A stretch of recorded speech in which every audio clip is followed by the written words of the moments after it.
Dozens of you have asked, and I have finally answered. By popular request, here's the Q&A video you have all been waiting for. And to celebrate such a special video, we are gonna change it up a bit, like using my non-YouTube voice and slowing this video down a little bit. For any of you that watch my live streams, this shouldn't be anything new for you. But for anyone that just watches my videos, this voice might sound a little different, so let me know what you think in the comments below. The majority of my videos have been heavy on the info side, so I haven't really had a chance to share who I am, what I'm about, where I'm from, and how I ended up in Japan making YouTube videos. So on that note, let's all take a seat. That's much better. So you can learn more about Japan's newest YouTuber, Harblife. Alright, so starting off with the first question on this list, I thought we'd answer the most commonly asked question by far, which reads, Harblife, how and why did you end up in Japan? And while the question itself might be pretty simple, the answer to it is far from that. Let's just say that. And to fully answer this question, we're gonna have to wind it back to my childhood and explain where I'm from, how I was raised, and how all of this brought me to living in Japan today. So to start off, I was born and raised in Gainesville, Georgia, which is a really small town in the southeastern part of the United States. And like most small towns in the States, there really wasn't a lot to do growing up. I mean, we had like the woods and a bunch of fields, but it was mostly just farmland, so there really wasn't a lot there. And sure enough, being a kid with not a lot of things to do, it was only natural that I would resort to playing video games and watching a lot of TV. And watching so much TV as a kid, it was inevitable that I would eventually run into anime. I can't say for sure which anime I watched first as a kid, but I think it would be a safe bet to say that it was Dragon Ball Z, because it would air on Cartoon Network every afternoon, which is right when I would come home from school.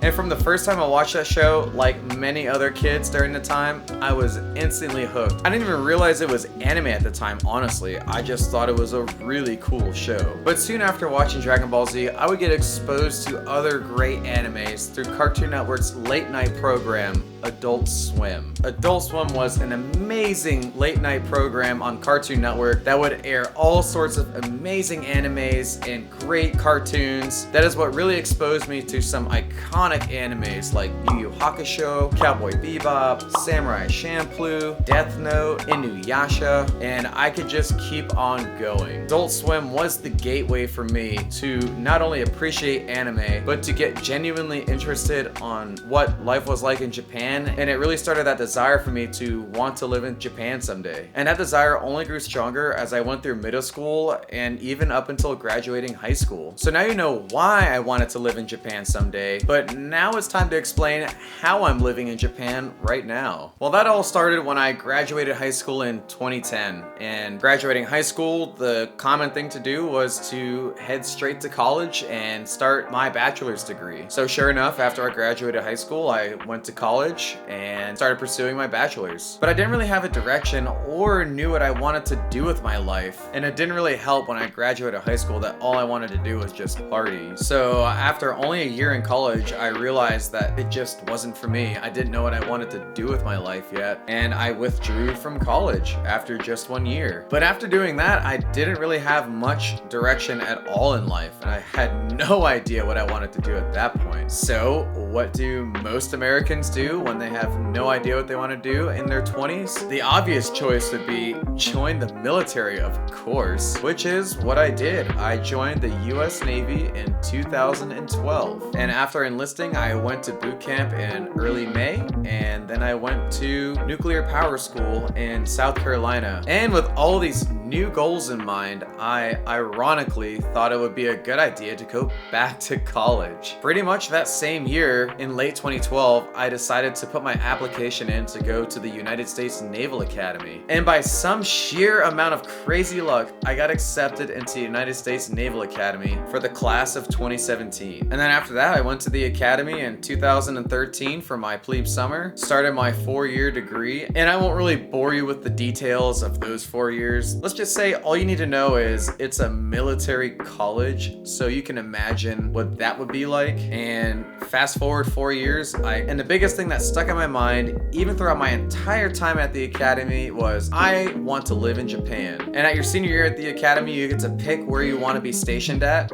And sure enough, I decided to pick a ship that would land me in Japan. And after picking my first ship, which was out of Japan, I graduated the academy in May of 2017, arrived in Japan, and the rest is history. Let me know if you want to see more of what my life is like in Japan in the comments below, and if I get enough positive feedback about it, we could look at doing another video like this. Alright, that was a pretty long life story that I got into there. I hope you don't mind. But now that we've finished that, let's move on to the other questions that you have all asked me. And on the topic of having a great time living here, I have a question from Ibrahim asking, what are the top 5 things about living in Japan? And the biggest and most obvious one that sticks in my mind is it's safe in Japan. Tokyo has been deemed one of the safest cities in the world. Unsurprisingly, there is very little to no crime in Tokyo, especially if you know all the dangers out there, and you don't really need to worry about anyone stealing anything or trying to lift your wallet out of your pocket, because Japan is just generally pretty safe. I mean, I've walked around Tokyo alone several times at 3 in the morning on like a weekend, and I never at one point felt like I was in danger. I didn't really feel like anyone was following me. No one looked like they were trying to take advantage of me.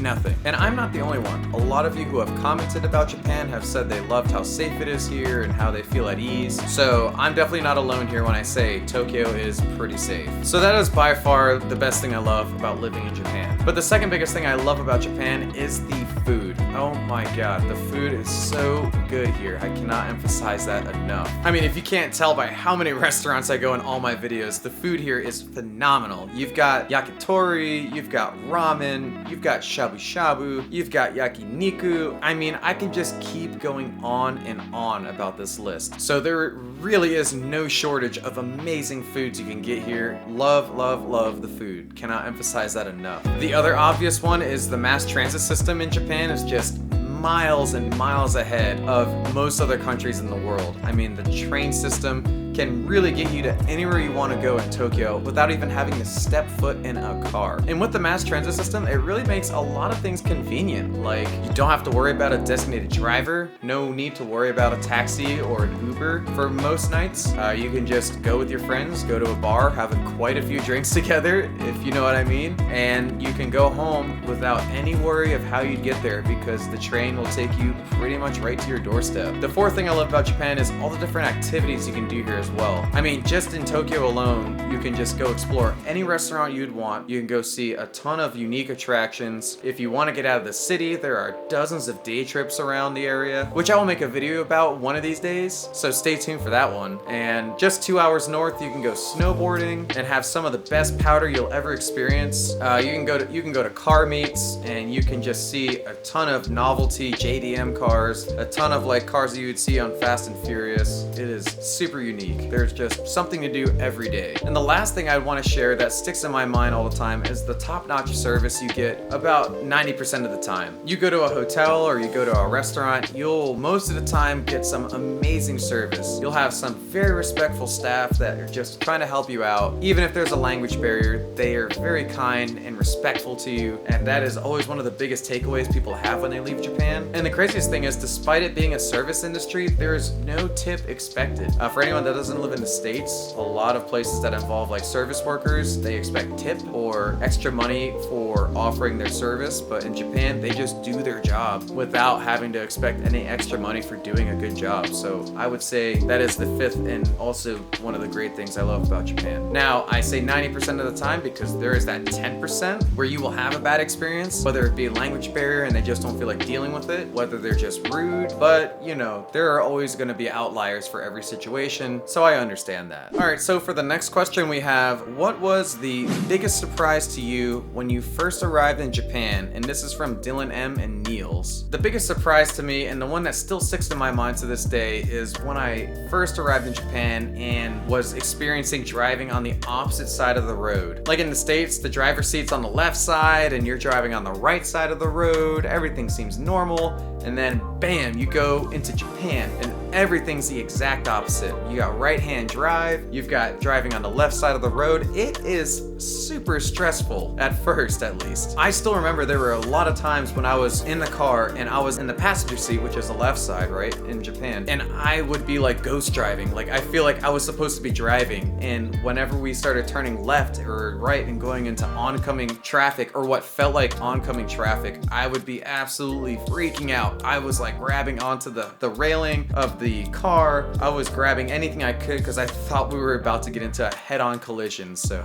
driving and learning how to drive on the opposite side of the road is by far the biggest surprise when I first moved to Japan. So up next we have a question from Follow the Sun that reads, do you want to live in Japan forever if you could? And to be honest, it's pretty hard to say. While I have mentioned quite a few positives about living in Japan, there are also, unsurprisingly, quite a few negatives living here too. With the biggest reason in my mind being the Japanese work culture and the amount of job opportunities out here. The majority of jobs out here, especially for foreigners, is pretty low pay. And that's one thing, but the other is just Japan's super hardworking culture. Unless you're absolutely fluent in Japanese and know all the business language required, it's gonna be really, really tough to land a good job or a high-paying one in Japan. And going off of that, working for a Japanese company is, let's just say, less than ideal in my mind. Just because of some of the horror stories I've heard from my friends that have been in those jobs, and even from Matilda, who is working in that kind of industry and experiences all those hardships on a day-to-day basis. And being part of the US Navy in Japan, I'm able to live an American lifestyle and receive an American salary, and I'm kind of shielded from those Japan workplace environments. But this job will come to an end one day, and unless I'm a super huge viral YouTuber by then, like Chris Abroad or Paolo from Tokyo level of famous on YouTube, I feel like it'll become really difficult to justify living out here. Alright, so for the next question we have, what's your go-to food in Japan? And for me, that's gonna be an easy one, and that's gonna be tonkotsu ramen. For anyone that doesn't know, tonkotsu ramen is pork broth ramen, which has become an iconic staple here in Japan. And to make tonkotsu broth, they literally take every piece of pork that they cannot physically eat, like the bones, the fat, and all that other stuff, and they just throw it into a big pot, simmer it for an entire day or more, and the result is this delicious, creamy, and rich pork broth that goes great with noodles and pork meat and all these other toppings you can put on it. It is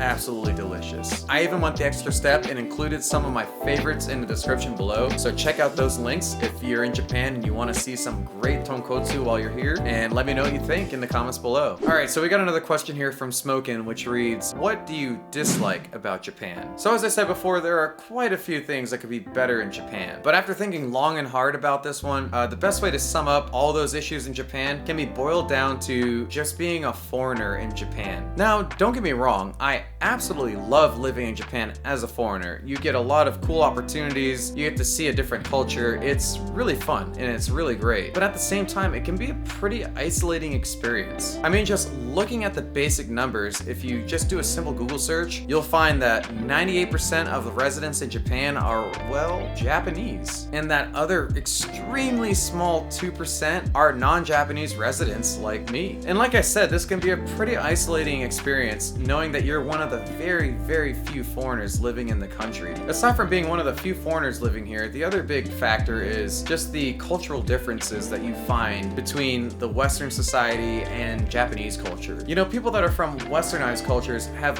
very different senses of humor than what the Japanese culture is used to. In Western culture, we're pretty used to using sarcasm as a way to joke with people and just have a good time. But in Japan, they take everything you say seriously. So if you ever try and joke with Japanese people, you have to be careful. And because of cultural differences like the humor and the certain way of doing things, it's been really hard to make long-lasting friendships with other Japanese people. I mean, ironically, most of my friends now are from other Western countries like France, Australia, and even other Americans. We all just kind of stick together now. And don't get me wrong, I've had plenty of friendships with Japanese people over the years, but none of them really stick past that first surface level friendship. They all kind of just fall off as time goes along. So that would be the hardest part, is just being a foreigner in Japan and all the cultural differences between Westernized countries and Japanese culture. Alright, so this next question reads, which cities or places in Japan do you want to visit the most. And to be honest, I still have a lot of places to visit in Japan. But as my videos suggest, I've always been a fan of exploring all the hidden things that are off the beaten path. So with all that being said, I'd love to travel and see all the small towns throughout Hokkaido and see like all the places where tourists never explore in Hokkaido. Also the same thing for Kyushu, go explore all those small towns and see all the real parts of Japan, if that makes sense. Just finding all these undiscovered spots that a typical tourist would never see. You can usually tell when you found a pretty hidden spot in Japan when everyone you see around you is just looking right at you. Because you're a foreigner, you just look different, you're standing out, and that's when you really know you found a really authentic or hidden piece of Japan. So next time you have a Japanese person staring at you, don't take that as a bad thing. Most of the time they're just curious about you, and it's usually a good sign that you found a really cool hidden area. Alright, this next question reads, what is your #1 spot in Japan you'd like to take your friends or family if they visit for the first time? And the first place that comes to mind other than Tokyo would be Hokkaido. There's a ton of undiscovered spots for the typical tourist in Hokkaido, and for myself personally, I've only been to Sapporo and Otaru, so even for me, exploring a lot of Hokkaido would be a first-time experience, and I think that'd be a really cool thing to share with my family and friends. Alright, next question reads, what is your favorite Pokemon for both myself and Matilda?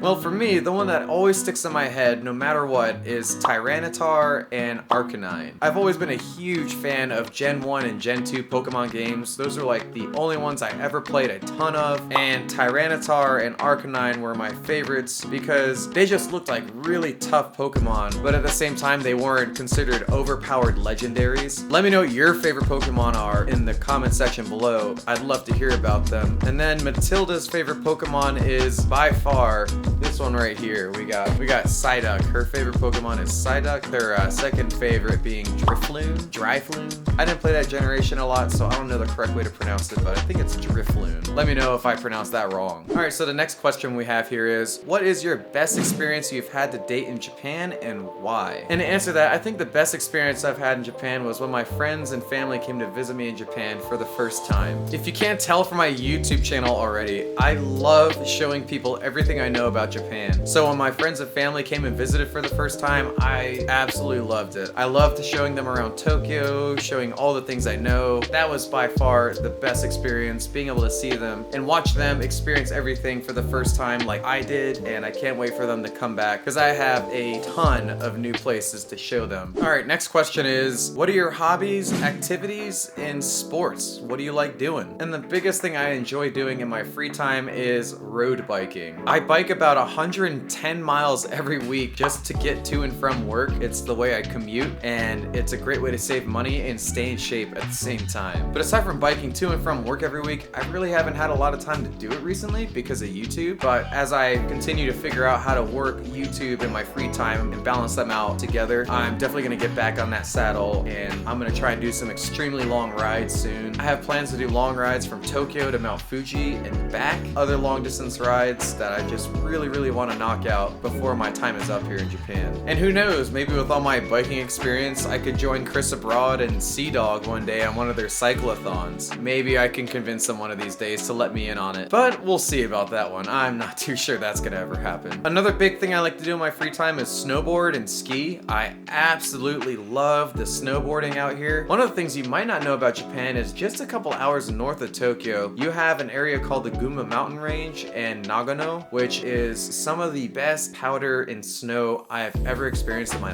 life. I've got a couple pictures here to show you just how much it snows up here and just how much fun it is. So if you're a snowboarder or a skier and you're gonna be coming during the winter time, you have to try out their ski and snowboarding scene. It is remarkable and something that everyone should try if they get the opportunity to in Japan. And of course, the last one and most obvious one is YouTube. I started YouTube less than a year ago. I'm actually hitting my 1-year anniversary in a couple of months now. But over the past year, YouTube has been a pretty big time sink. It's taken a lot of my free time, but at the same time, it's a very rewarding thing to do. I absolutely love YouTube. I love being able to make videos for you all because I've been able to show you so many cool things about Tokyo. I can tell that people enjoy it as well, so as long as you all keep enjoying my content, I will keep making it for you. Next question we have is, what is your favorite Strong Zero Chuhai flavor in Japan? Before I tell you what my favorite Chuhai flavor is, let me explain it for people that might not know what that is. So a Chuhai is pretty much a Japanese sake mixed with the fruit flavor that tastes really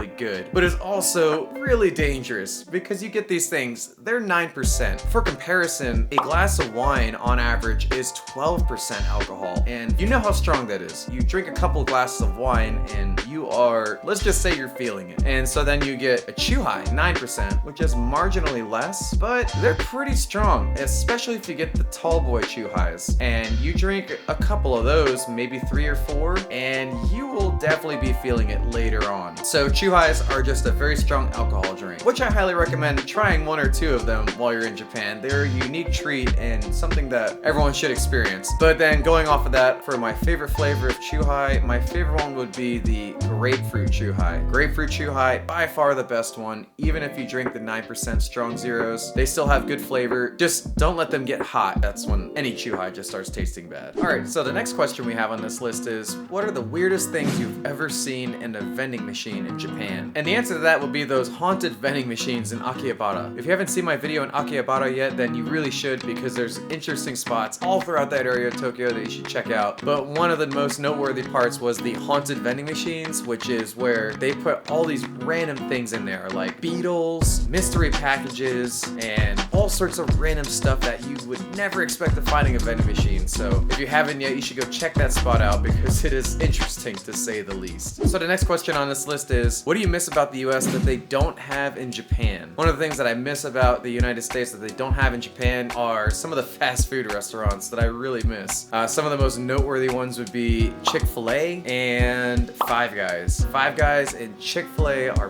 by far some of the best fast food I've ever had. And if any of you don't know what Chick-fil-A is, you're really missing out. If you're not from the States and you go there, you really should check it out. It is some of the best fried chicken you'll ever have in a sandwich, and hopefully they bring that to Japan one of these days, because if it starts out here, it would blow up, I guarantee it. Another question I have here is, I always see Pokemon in the background. What's your Pokemon history, and have you played it for a long time, or do you still play? So I played Gen 1 and Gen 2 a lot. I played that all the time as a kid when we were driving in the car, all that stuff. And of the 2 generations, my favorite was Gen 2. I think they had a perfect balance between the amount of Pokemon and the uniqueness of each one, along with like the cool music. I mean, it was some of the best soundtracks in any game I've ever played. And of course, the ending for Crystal version or Gold and Silver version was facing off against yourself, facing off against the Gen 1 trainer. That was iconic and something that really set the bar high for Pokemon going forward. So that's just one of the reasons why Gen 2 is my favorite. But after Gen 2, I really stopped playing Pokemon for a long time. In fact, the only time I really started picking Pokemon back up was when I started dating Matilda about a year and some change ago. I met her and I found out she was really into Pokemon. I mean, spoiler alert, these are not my Pokemon dolls, these are all hers. She's a big Pokemon fan. And because of her, I decided to download Brilliant Diamond and Shining Pearl, the remakes. But yeah, I ended up buying the remake for Pearl version, and I played through the entire thing. I thought it was pretty good, but nothing will replace Gen 2 in my heart. Also, I read a lot online that Cynthia was a really tough encounter for everyone the first time up. I want to say that I beat her first time up blind. Didn't know what I was getting myself into, so I don't know if that's impressive for you guys, but if it is, let me know in the comments below, or if you had a hard time beating Cynthia when you first encountered her. All right, the next question we have here is, have you ever felt anything especially spiritual while visiting a temple or shrine? And the answer to that would be no. I haven't really experienced anything superstitious or spiritual while I was at the shrines, but one of the things I do take seriously about these shrines are those fortunes that they have there. So if you don't know, if you go to big shrines like Sensoji or the ones in Kyoto, they'll usually have omikuji, which is fortunes that you can get at that shrine, and whenever you pull it out, you pick one at random, and whatever the result is, it could be anything from like the best possible future outcome for you or the worst possible future outcome for you. Like, you could either get a fortune that says you will become rich, famous, and wealthy, to a your whole family is gonna pass away very soon, or you're gonna get very sick yourself. And I'm like, wow, these things are actually super scary to read, and I'm actually afraid of seeing these really bad fortunes and actually holding on to it. So I do take those things pretty seriously, because I do not want to take that off chance that it actually becomes true. And because of these super bad fortunes, the shrines have a special spot set up just for those bad fortunes. You can tie it to these little posts that say like, tie bad fortune here, and that way you can leave the bad luck or bad fortune with the shrine rather than carrying it with you back to wherever you go. Whenever you try and get an omikushi or a fortune, make sure you remember those little posts that you can hang them up at if you get a bad one. All right, and so for the last question we have, what's one piece of advice you'd give yourself now that you would have given yourself to when you first arrived in Japan? And the answer to that would be, I would tell my old self not to spend every waking moment or every weekend in a club or in a bar or izakaya, because there's so much more to see in Japan than just that kind of scene. Because Tokyo is a really big city, and like any big city, they have tons of really interesting and unique nightlife and endless opportunities to do something, no matter what time it is. That being said, they have dozens and dozens of bars and clubs that'll stay open until like 6 a.m., which is like first train. But because of that, I didn't get to experience as much Japan as I wanted to during my first year here. So I would tell myself, look, you can do it once in a while, but don't take your whole weekend doing that, because there's a lot more to see. And on that note of like seeing everything that Japan has to offer, I would have also told my old self to start the YouTube channel much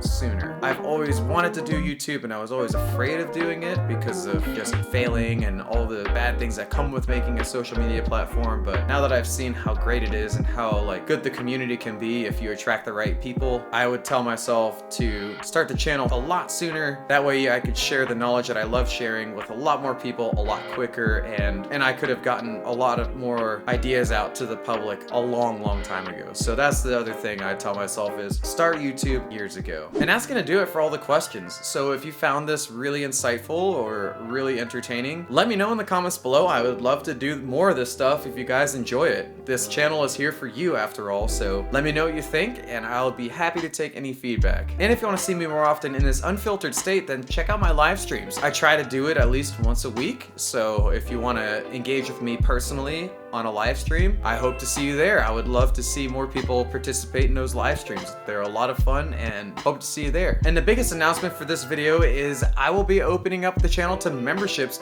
very soon, probably in the next few weeks. With these channel memberships, you will get a lot more exclusive access to things that I will generate for you personally. You'll get exclusive content, exclusive spots that I will never cover in videos, and just be able to engage with me on a much more personal level and chat with me one-on-one. I expect a lot of cool perks with these channel memberships that I'll be releasing soon, and let me know what else you'd want to see in those memberships. Maybe if it's a good idea, I could even add it. So with that being said, I hope you enjoyed this video. Please like it so other people can see what this channel is about and who I'm about. Subscribe so you can see more future content in Tokyo. Thanks again for watching all the way through, and until then, I'll see you next time.